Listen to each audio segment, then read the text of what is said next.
Dog days of summer are here, and this weekend is going to be a hot one. The premier endurance sports car racing championship in North America features the bravest drivers and the most famous automotive brands tackling the continent's toughest races. Round 8 of the 2019 IMSA WeatherTech Sports Car Championship is the Northeast Grand Prix at Lime Rock Park. And in the IMSA Michelin Pilot Challenge, it's the Lime Rock Park 120, Round 6 of 2019. So, fasten your seatbelts, because it's time to go sports car racing.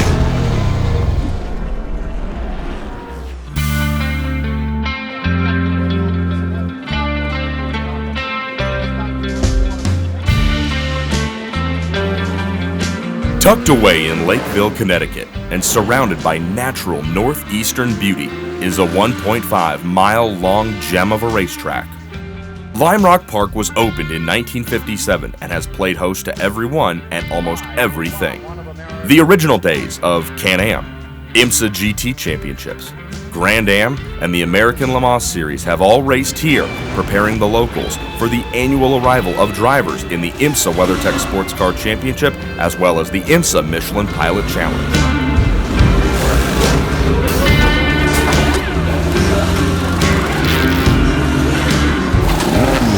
And despite this track's short length, the speeds that IMSA racers will hit here this weekend are what keep fans in the Northeast coming back year after year as the best sports car racers in the world try to tame the tight, the technical, and the terrific Lime Rock Park.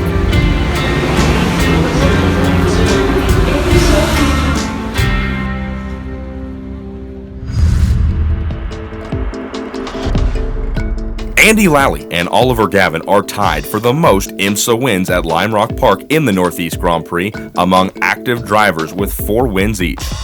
Lally has won in 2001, 2006, 2010, and 2016, and he'll go for his 5th Northeast Grand Prix win this year alongside co-driver John Potter.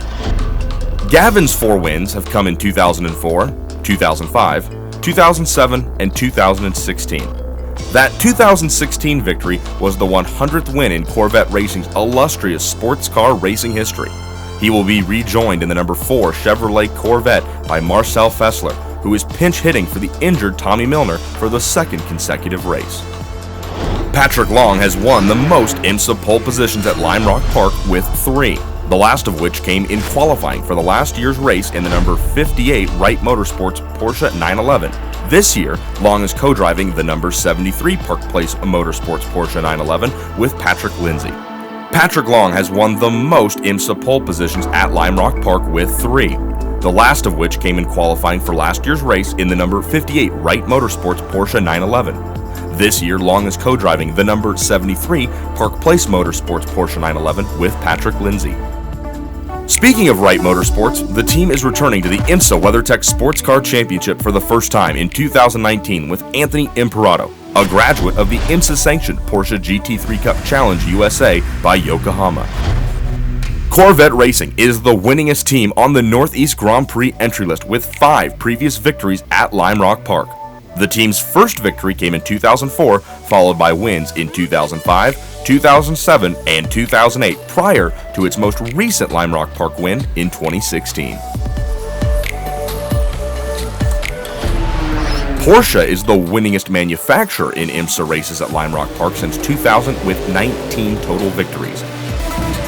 Chevrolet is second with 12, followed by BMW and Ford with 5 wins apiece.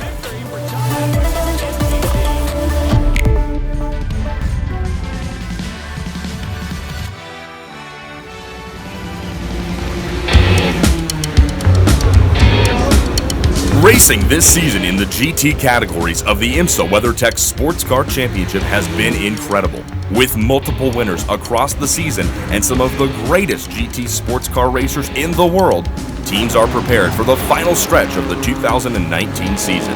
The competition has been so close through the first 7 weekends of 2019, the final 5 races of the season are going to be intense. And Lime Rock Park is the perfect track to kick off the final stretch of 2019 for the GT cars, as there will be no prototypes on track in Connecticut. For the first time in 2019, teams and drivers in GT Le Mans and GT Daytona will be the main attraction out on track.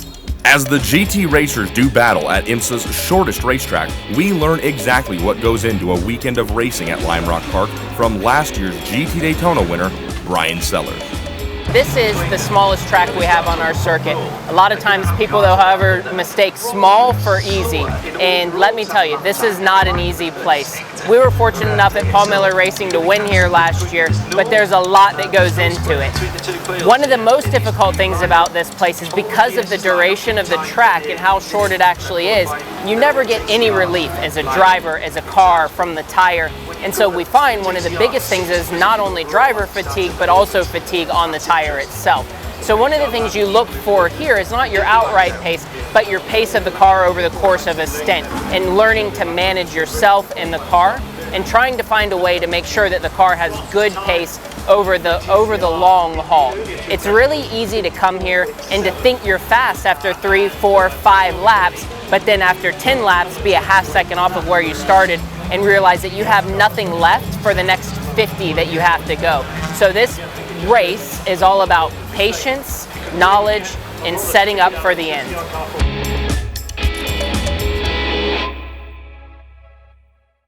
Hi, I'm Paul Holton, driver of the number 76 Compass Racing Richard Mille McLaren 720S GT3, and here we go for a lap around Lime Rock Park.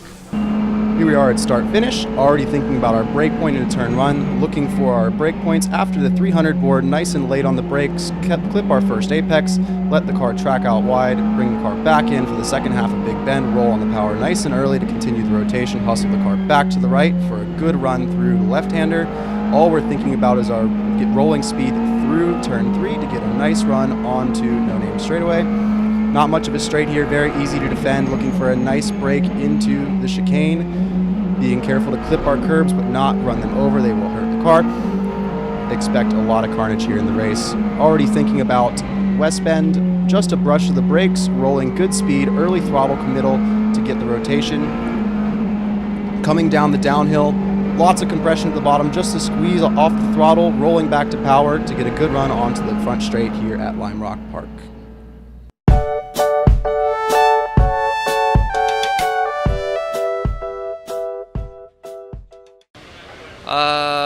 Chicken wings count? What? Chicken wings? Is that junk food? No. That's your favorite food. Pass it over to him. No. Junk food, I would say probably burger number one. Okay. I do like, I mean, I like wings, but I consider wings junk food, especially when you do it in the barbecue. Oh, I like those. Sick. This is just gonna be what's the weirdest thing you can come up with. Yeah. I was between like heavy metal or classical. Favorite type of music is probably like It's Spice Girls. Spice Girls number 1. Columbia music number 2. Yeah, that's a good answer. And reggae. Yeah. Okay. In that order. It's an easy one. That's pretty easy. Well, there's multiple. Some need a bleep. Most of them. We have It Is What It Is, or we have See What It Brings, or... Yeah, I think It Is What It Is. Yeah. Definitely I think It Is What It Is, or See What It To Be Brings. Honest. Ah, yeah, that was... I knew it was missing one. To be honest, it's a very, it's a big, to be honest. They think when I say to be honest, they think I'm freaking lying, but I'm actually being honest. Or too honest, or too honest. Too honest, yeah, they don't like my honesty. Okay. People don't like my honesty, I don't know why.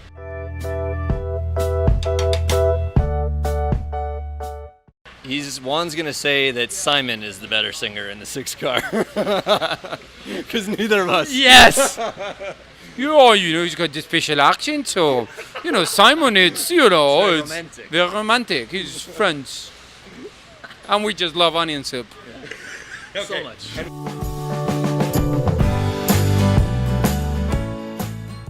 So Dane's favorite TV show, because if it was a movie, it was for sure. I can't say it. I was on a roll there. I had to stop myself. It's a family show. Yeah. I think TV show. That's a tough one. It's a tough one. I don't know. Never seen.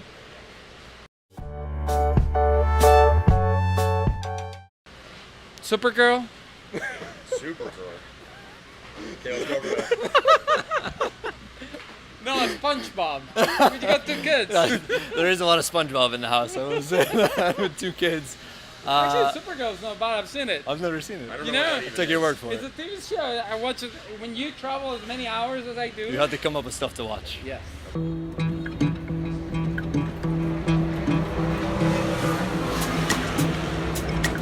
Now it's time to check in with IMSA's Jeffrey Carter to explain the technical changes for this GT-only weekend before we get on track in Connecticut for the Northeast Grand Prix.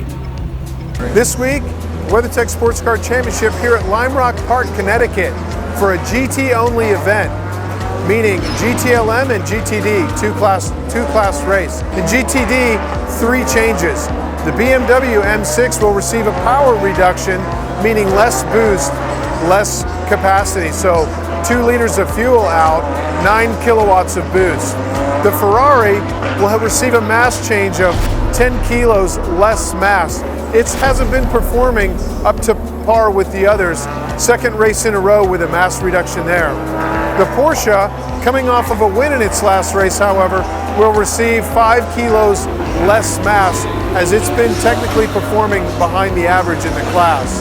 Lime Rock's a tricky place. Short track length, 1.5 miles, shortest place we go.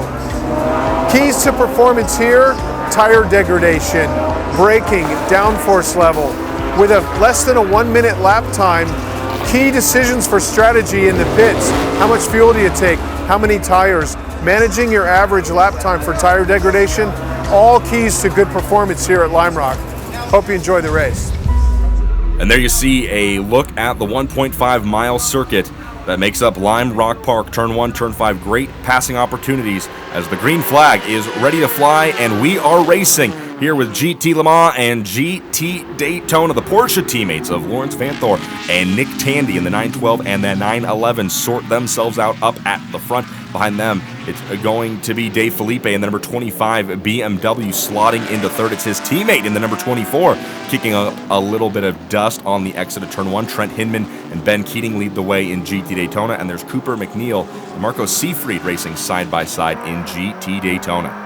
Now here's a good look at some side-by-side action in GT Le Mans. That's going to be Marcel Fessler in the number 4 Chevrolet Corvette and Joey Hand in the number 66 Ford GT. Here's an aerial shot as they come out of turn 1 and then set up for turn 2, that left-hander. Boy, and it's going to be Joey Hand just muscling his way around Marcel Fessler in the number 4 Corvette. Now down the front straightaway, we go on board the number 3 Chevrolet Corvette. That's Jan Magnussen behind the wheel, working his way around that long, big bend. Turn 1, that double apex right-hander. GT Daytona drivers and GT Le Mans now very intermingled with just over an hour to go here at Lime Rock Park. And trouble for second place Patrick Pilet in the number 911 Porsche. He goes off in turn number 1, and that is not good as they are definitely going to have to pit that car for service. And here you see Pilet in the pits at the attention of his crew. They're going to put on 4 brand new Michelin tires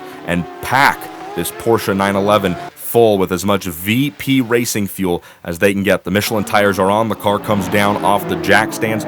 Crew members cleaning up that front grille after Pilet took the 911 through the grass over in turn number 1. They disengage the fuel, and Pilet is down and away. He'll rejoin the battle here in GT Le Mans. His teammate Earl Bamber still way out in front. We check in on that battle now with just over 10 minutes to go. It's the 67 of Richard Westbrook doing everything he can to score a win for Ford GT. He reels in Bamber here in turn number 1, trying to find a way around the Porsche. Here we go on board, exit of 1. They touch once, they touch twice. Oh boy, Westbrook doing everything he can to try to take that top spot away from the number 912 Porsche. Here's another aerial look at Westbrook just leaning on the rear quarter panel of that Porsche right in front of him, and Westbrook finally on the exit of turn number 2 is able to steal the lead away from the Porsche. Let's take one more look at it as Westbrook just has a huge run of steam rolling through turn number 1.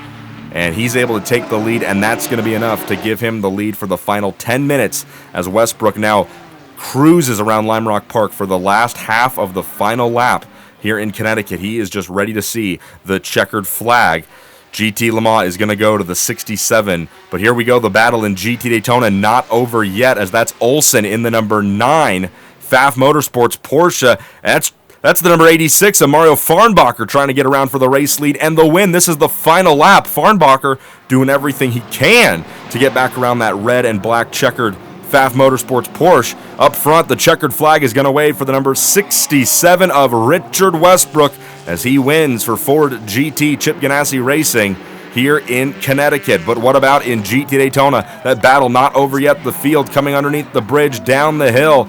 It's Olsen out in front. Does Farnbacher have anything for him? They come out of the final corner, a ton of speed. They make the run to the finish line. Farnbacher's going to pull out to the outside. Does he have enough? No! Olsen and Pfaff Motorsports win in Connecticut in GT Daytona. Farnbacher comes home second, and Oberlin finishes third.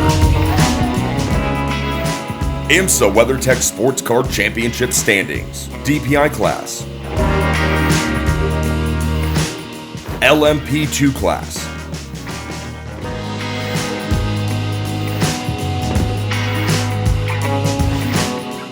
GT Le Mans,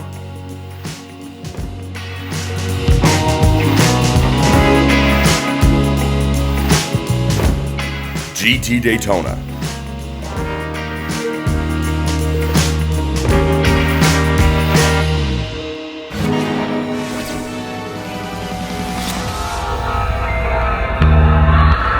WeatherTech Sports Car Championship on its radio. The Michelin Pilot Challenge has dazzled us this year, especially when it comes to the exciting on-track product. Teams in the Grand Sport and the Touring Car Racing categories have put on incredible races all season long.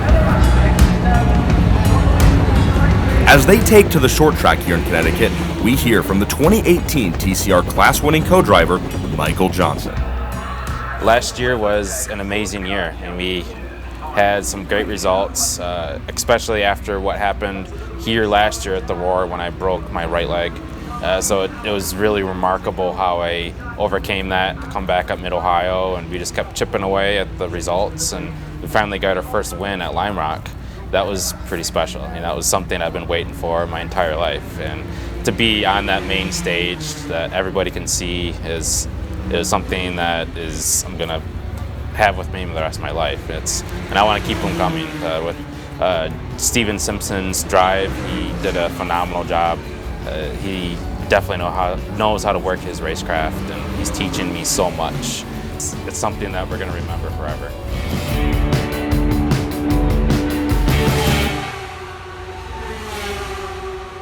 Now it's time to hear from IMSA Senior Technical Manager, Jeff Mishtawi, who's very aware of all the factors that go into setting up a Michelin Pilot Challenge race car for the weekend.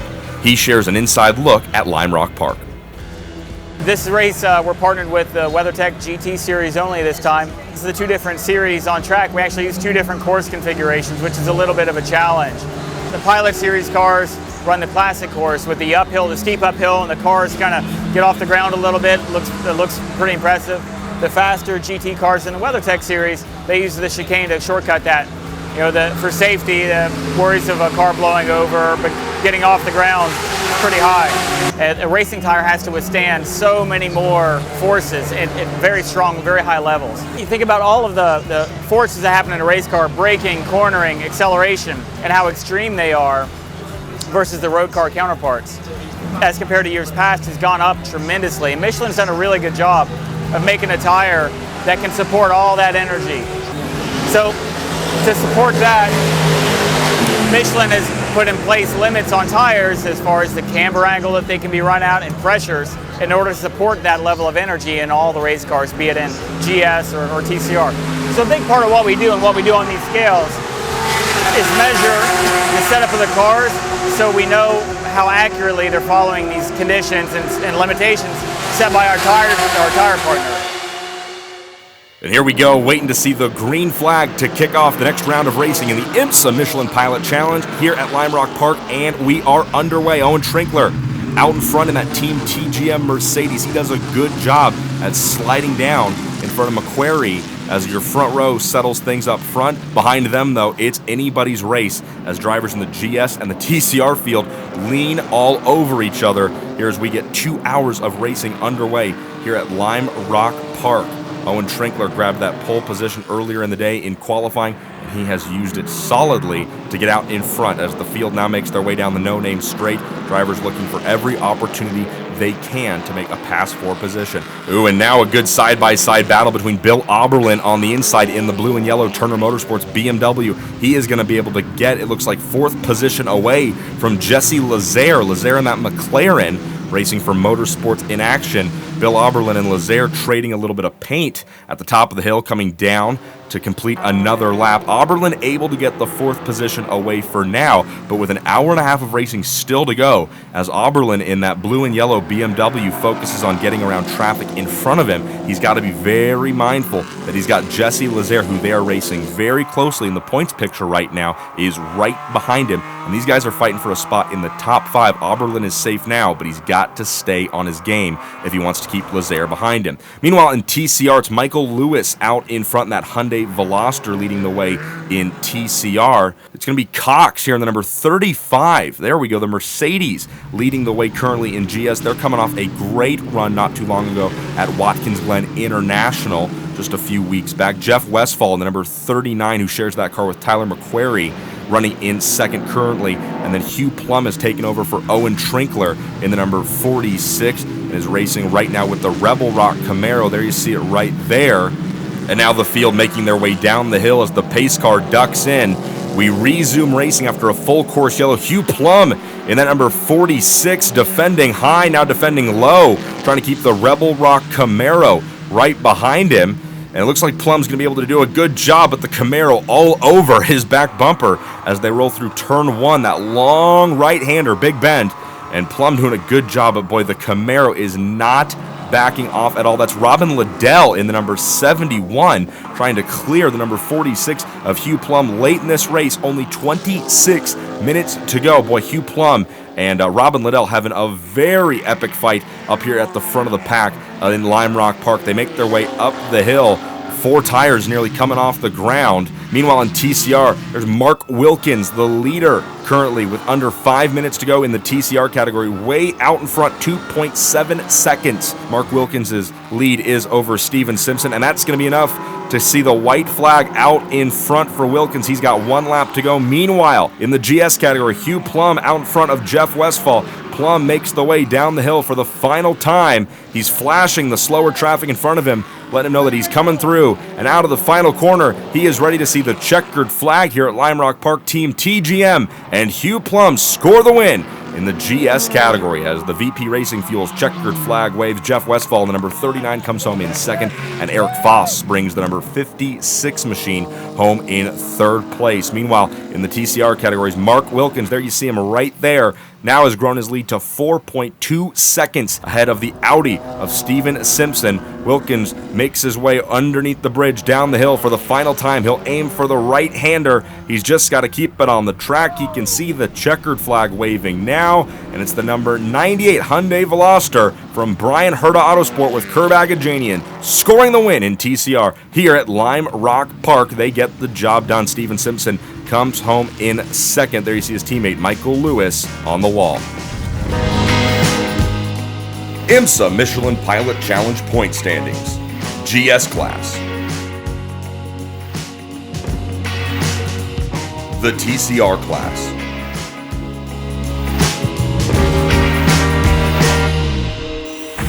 Hello everybody and welcome along to Connecticut, to Lime Rock Park. It's the 7th race of the season and racing continues to heat up.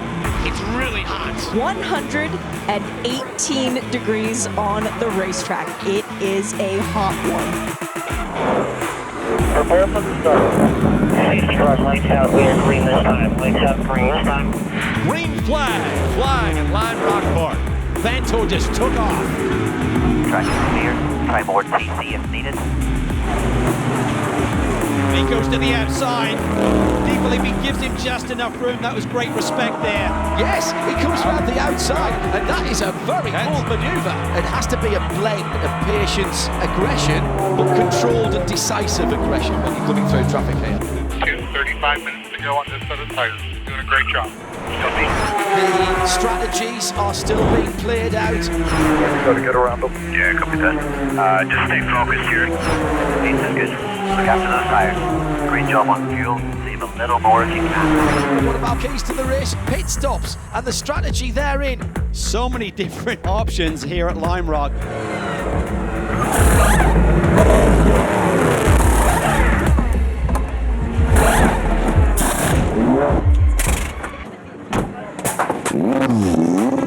So the question is, who is going to have the car for the end of the race? Look how close we've got now in the GTD class as Wickenmolen only 0.2 of a second now over Farnbach.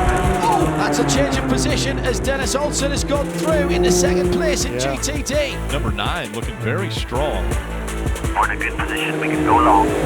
Now the 911 off track was running second. Sliding through. No. Well, a big sideways moment. Fat motion was number 9. The pass for the lead in GT Daytona, the 86, sitting in behind. GTLM is once again. There's the good contact. There's the argy-bargy. They hit. There's contact. He's on the line this time. He's gone through. He's gone through, and Ford will go on to win the race. Sugar flag. Off jump there, mate. Good job, my ride. Good strategy. Good pit stop. All good. Dennis Olsen, just his second IMSA outing, coming to the line. It's a drag race. It's going to be Porsche, but only just in GTD. 0.010 of a second. That was incredible stuff.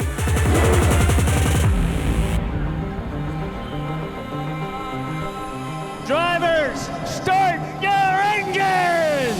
IMSA packs up and leaves the shortest track of the year and heads now to its longest. Road America in Elkhart Lake, Wisconsin is up next on the schedule, where anything can and surely will happen. Road America in Elkhart Lake, Wisconsin is up next on the schedule, where anything can happen, and it surely will. Be sure to tune in and catch all the action next time on IMSA, The Road to Racing.